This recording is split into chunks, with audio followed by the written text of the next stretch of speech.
E vamos continuar falando de futebol, pessoal. Hoje eu trouxe um tema muito interessante, a gente recebe muitos vídeos sobre esse tema, né? Muitas pessoas têm curiosidade, é um tema muito curioso, é um tema muito interessante. Já manda aí pro seu amigo, já manda pro seu familiar, eu tenho certeza que eles vão gostar do que eles vão aprender aqui nesse vídeo, assim como você também vai gostar. Quantas vezes a gente já está assistindo um jogo de futebol e o narrador fala o seguinte: os torcedores fazem o estádio vibrar. E ele não está sendo irônico, de fato, os torcedores fazem o estádio vibrar. E você sabia que esses pulos em sincronia eles podem causar danos para a estrutura dos estádios? É sobre isso que a gente vai aprender nesse vídeo. Fica comigo até o final, vamos lá?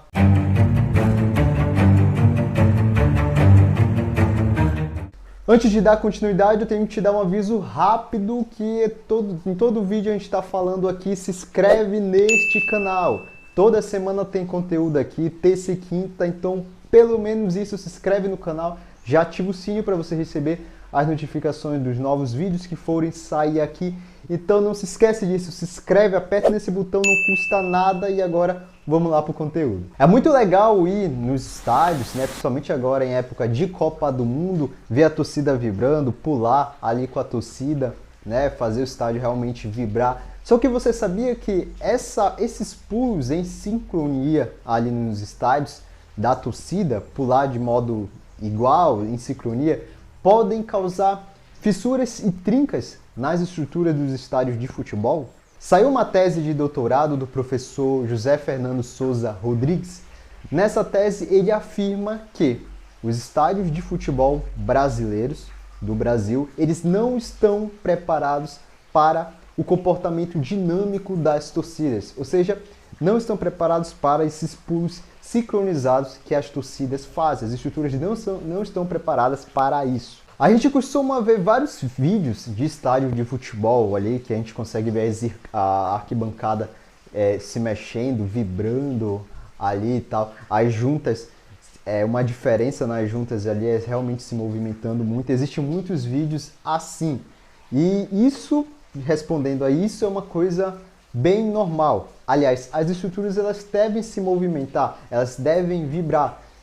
Se acontecesse ao contrário, se elas fossem rígidas, isso ia acabar rompendo e a estrutura pode chegar à ruína. Então, essa movimentação é uma movimentação normal ali e é calculada para que ela tenha essa movimentação. Por isso que existem as juntas, por isso que existem esses componentes que fazem com que a estrutura se movimente livremente. Só que isso é acompanhado, isso é previsto em projeto. No entanto, se nós temos um estádio ou qualquer estrutura, qualquer edificação em que existe essa movimentação, esses pulos de forma sincronizada, né, e a estrutura ela vibra naquele momento ali, só que quando os pulos já param, as pessoas já pararam de pular de forma sincronizada, aquela estrutura ela continua ainda se mexendo, ela continua ainda vibrando.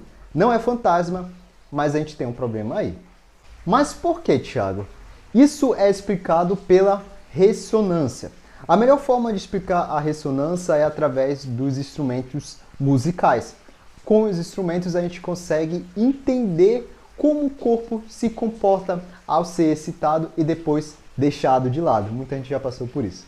No caso dos instrumentos musicais, a sua parte vibrando movimenta o ar e aí gera sons. A frequência no qual eles vibram livremente são as frequências naturais. E a forma com que eles vibram são os modos de vibração.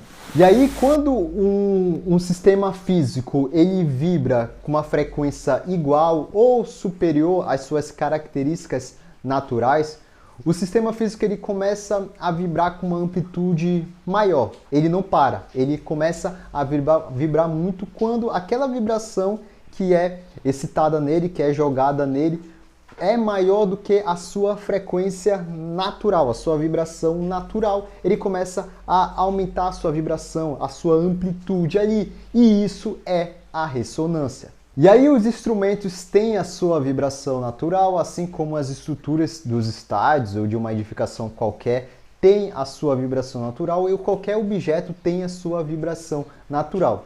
E essa frequência natural, e os modos de vibração, elas precisam ser calculados. A gente precisa saber a frequência natural daquela estrutura, daquele objeto. A gente precisa entender justamente para o que pode acontecer em um estádio de futebol. A torcida pula, a torcida vibra ali, essa amplitude, essa frequência de movimentação ali, ela fica igual ou maior do que a frequência natural daquela estrutura e a amplitude dessa vibração começa a aumentar. A vibração ali daquela estrutura começa a aumentar. Por isso que a gente precisa entender a frequência natural e precisa calcular essa vibração.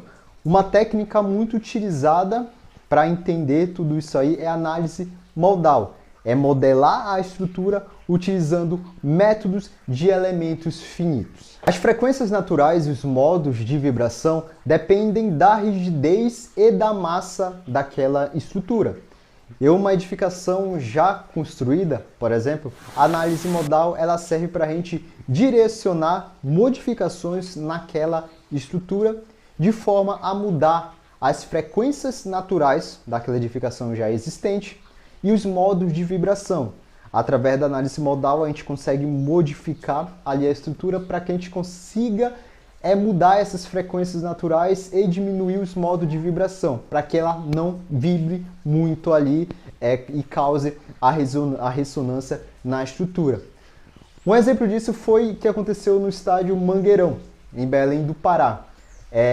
Lá tinha uma grande amplitude, tinha uma grande ressonância, né?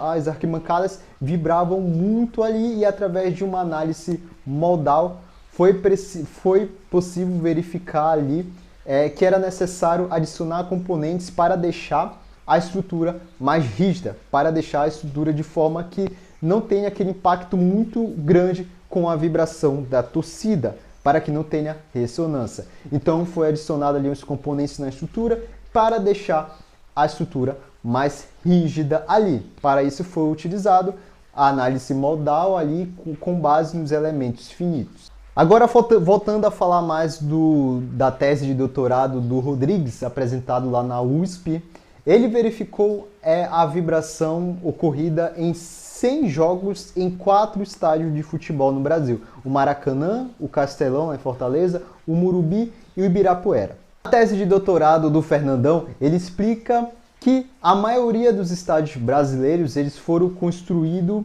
muito antes de surgir as torcidas organizadas no Brasil, em 1960. E por isso, as estruturas elas não foram projetadas para suportar o comportamento que hoje as torcidas têm, que é ter ali um pulo sincronizado, um pulo ali, um comportamento sincronizado. Por esse motivo, existem muitas trincas e fissuras, aparecem muitas trincas e fissuras nos estádios de futebol. E aí, o que mais preocupa nesse fato não é nem o prédio, o estádio desabar, até porque isso é uma coisa extremamente difícil de acontecer. Para desabar, tem que ter diversos outros fatores para acontecer uma coisa dessa. E será anunciado antes, não é no jogo de futebol que isso pode acontecer. Pode acontecer, Thiago? Pode, mas existem diversos fatores ali, não só a vibração dos estádios, sim outros fatores que podem acabar acontecendo isso. A preocupação aqui é exatamente isso que está passando na sua cabeça agora. É o desconforto em ver a vibração vibrando muito, é o desconforto em sentir que a estrutura ela está vibrando. E isso que a engenharia ela está mudando.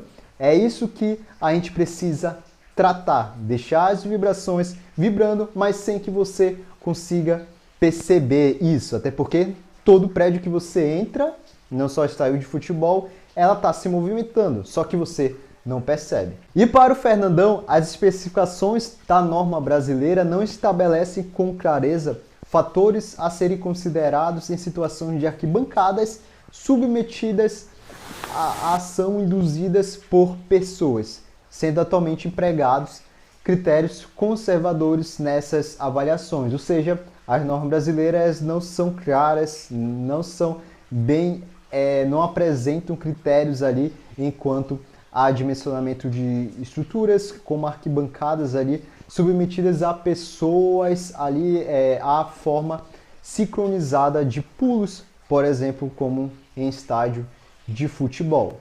Pessoal, o conteúdo de hoje foi esse. Se você gostou, já clica aqui no like, deixa também o seu comentário aqui embaixo. Eu quero muito saber a sua opinião, seu feedback sobre esse vídeo, o que é que você achou desse tema. Se você não gostou, também clica aqui no like, até porque você chegou até o final, não é possível que você não tenha gostado. Clica aqui no like, já deixa também o seu comentário e com certeza eu te espero no próximo vídeo. Até a próxima. Tchau!